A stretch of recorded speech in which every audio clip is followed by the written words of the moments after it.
Hello everyone, मेरे YouTube channel में आपका फिर से स्वागत है। आज हम फिर से करने वाले हैं एनटीपीसी अंडर ग्रेजुएट लेवल के पीवाईक्यूज सिंपल इंटरेस्ट के क्वेश्चन करेंगे। बहुत ही आसान आसान क्वेश्चन पूछे गए हैं, तो चलिए शुरू करते हैं। पहला क्वेश्चन है, किसी धनराशि 4% वार्षिक ब्याज की दर से 5 वर्षों में 2400 हो जाती है, तो वो धनराशि कितनी है, कितनी धनराशि है। तो इसको अगर सॉल्व करेंगे तो देखिए 4% है और 5 साल के लिए है, मतलब 20% बढ़ेगा। ठीक है, मतलब वो जो धनराशि है बढ़ेगा 20%, तो टोटल 120% हो जाएगा।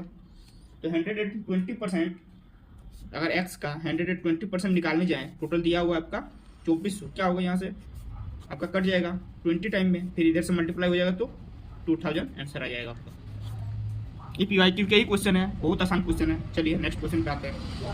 1200 की राशि पर 3% प्रति माह की ब्याज दर से 12 महीने का साधारण ब्याज ज्ञात कीजिए।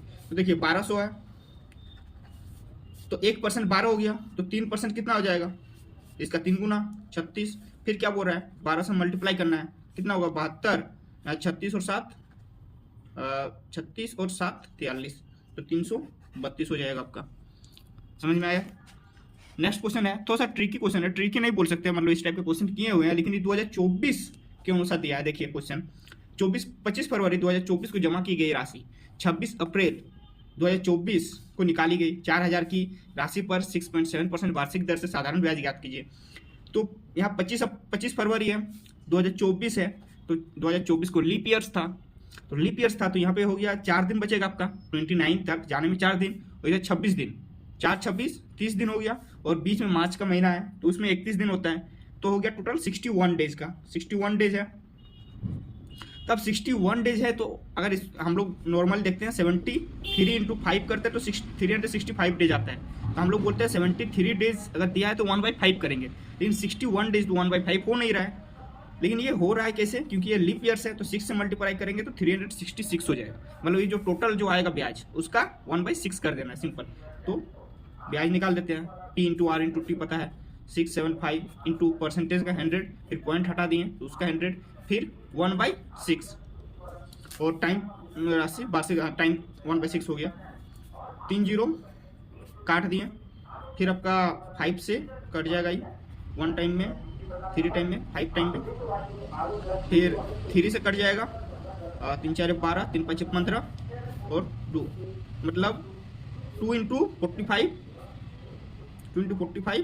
सॉरी, यहाँ पे 5 बचा हुआ था, जब 2 बचा हुआ था, जब 5 से काटे तो 2 कट जाएगा, तो टोटल 45 आ जाएगा आपका। 45 आंसर हो गया। फिर से देख लीजिए, 3 जीरो काट दिए थे, या नीचे 10 था, फिर 5 से काटे 135 में, फिर इसको काटे 2 से, फिर यहाँ जो था 6 को 3 से काटे, और ये 135 को 3 से काटे 45 टाइम में, 6 को 3 से काटे तो 2, फिर 2 से यहाँ 4 काटे, फिर ये 2 कट गया, ऊपर में सिर्फ 45 बच गया, 45 आंसर हो गया आपका।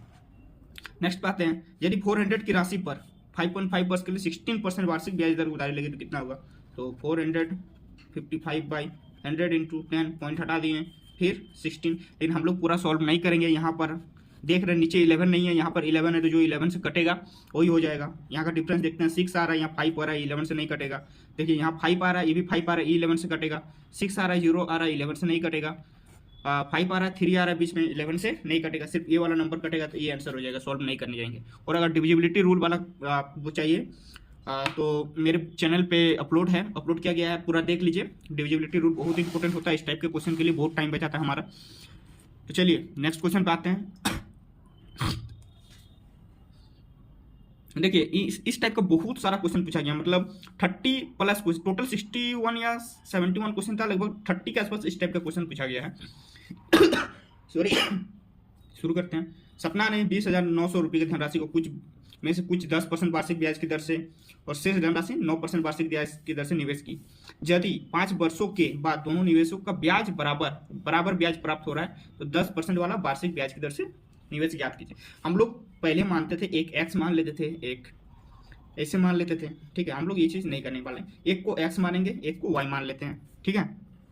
तो जब मान के चलिए एक्स है, तो एक्स में क्या हो रहा है, 10% की वार्षिक ब्याज की दर से 5% 5 साल के लिए, तो मतलब 50% का इंक्रीज, 50% का यहाँ पर ब्याज मिल रहा है, तो एक्स का 50/100, फिर वाई का कितना हो रहा है 9 है, और 5 वर्ष के लिए है, तो इसका 45/100, 100 कट जाएगा, ई 10 टाइम में, 5 से 9 टाइम में, क्योंकि ब्याज जो है वो इक्वल दिया हुआ है, इसीलिए इक्वल कर लेते हैं। तो x बाई y का रेशियो क्या हो जाएगा आपका 9/10। और गौर कीजिएगा यहाँ पर एक 10% है, एक 9% है, और दोनों एक दूसरे का ऑपोजिट हो गया। जो x था उसमें 10% का ब्याज लग रहा था, y था उसमें 9% का ब्याज लग रहा था। जब रेशियो हुआ तो x 9 के रेशियो में आया, y 10 के रेशियो में आया। ठीक है, यहाँ से हम लोग डायरेक्ट सोल्व कर सकते हैं कि कौन सा 9 से डिवाइड जाएगा वो वाला आंसर हो जाएगा। 9 से तो यहाँ पर सिर्फ ये जा रहा है, और अगर सॉल्व करना चाहते हैं तो देख सकते हैं टोटल हो गया आपका 19 और 20900 है, टोटल 19 है, और 9 वाला पूछा है 9 से, तो 19 से 1 टाइम में, फिर 100, फिर 0099। ठीक है, 10 वाला पूछता तो आपका 11,000 हो जाता, वाई ये एक्स, तो ये आंसर था आपका। फिर नेक्स्ट क्वेश्चन इसी टाइप का दिया हुआ है, इसमें भी सीधा सीधा हम लोग अब पूरा सॉल्व करने नहीं जाएंगे ऊपर के टाइप का।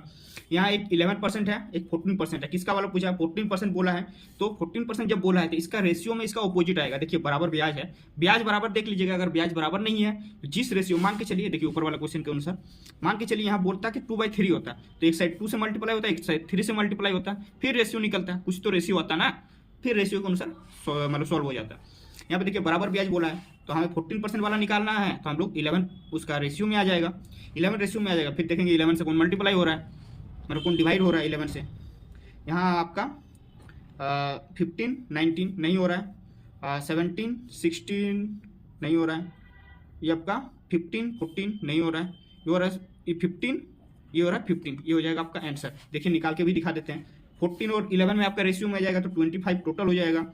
यहाँ 20400 इंटू किसका पूछा है, ये 14 का पूछा है, तो 11 से मल्टीप्लाई हो जाएगा। 25 से 8 टाइम में 4 आ गया, तो 16 टाइम में 66, 11 और 17 1 रहेगा, फिर 88 और 1 89। देखिए आ गया। और 11 का डिविजिबिलिटी रूल याद कर लीजिए, नहीं तो मेरे चैनल में है, जाके देख सकते हैं, या कहीं से भी सीख लीजिए। डिविजिबिलिटी रूल बहुत काम का आता है। फिर नेक्स्ट क्वेश्चन में इसीलिए देखिए यहाँ पे सॉल्व करने का जगह नहीं दी है, आप लोग वीडियो पॉज कीजिए और ट्राई कीजिए। क्या बोल रहा है, 5% वार्षिक 14% वार्षिक दर से बोल रहा है 4 वर्ष के लिए, कुछ मैटर नहीं करता, ब्याज बराबर दिया है, सिर्फ ये देखना है। 5% वाला पूछा है, आपसे पूछा है 5% वाला, तो हम उसका रेशियो कितना आ जाएगा, 14 आ जाएगा। हमें देखना है 14 से कौन डिवाइड होगा। देखिए एक तो ये हमको 14 से डिवाइड होते हुए दिख रहा है, ठीक है। 14 में 2 है, तो ये दोनों डिवाइड होगा नहीं। अब 7 से इसको डिवाइड करके देख लेते हैं, 7 से जाएगा 2 आपका 21 होगा, तो 6 63 होगा, तो 6 नहीं जाएगा 7 से, तो 14 से भी नहीं जाएगा, तो सिर्फ ये आंसर हो गया आपका। तो हम लोग को पेन उठाने का भी जरूरत नहीं पड़ेगा इस टाइप के क्वेश्चन के लिए। अब नेक्स्ट क्वेश्चन उसी टाइप का लिए हैं, क्योंकि और जितने क्वेश्चन थे वो बहुत ही ज़्यादा ही ईजी क्वेश्चन था। 12% 8% दिया है, 12% वाला पूछा है, ब्याज बराबर है। पूरा क्वेश्चन लिखने नहीं गए हैं, 4 वर्ष हो चाहे 10 वर्ष हो, फर्क नहीं पड़ता। तो 12% वाला पूछा है, तो 8% होगा। 8 से कौन जा रहा है, 8 से तो यही हमको दिख रहा है, ये 8 से 96 जाएगा, 2 नहीं जाएगा, तो पूरा नहीं कटेगा। यहाँ 88 जा रहा है, तो 7 बचेगा, 78 नहीं कटता है, ये तो कटेगा ही नहीं, तो ये हो जाएगा आपका आंसर।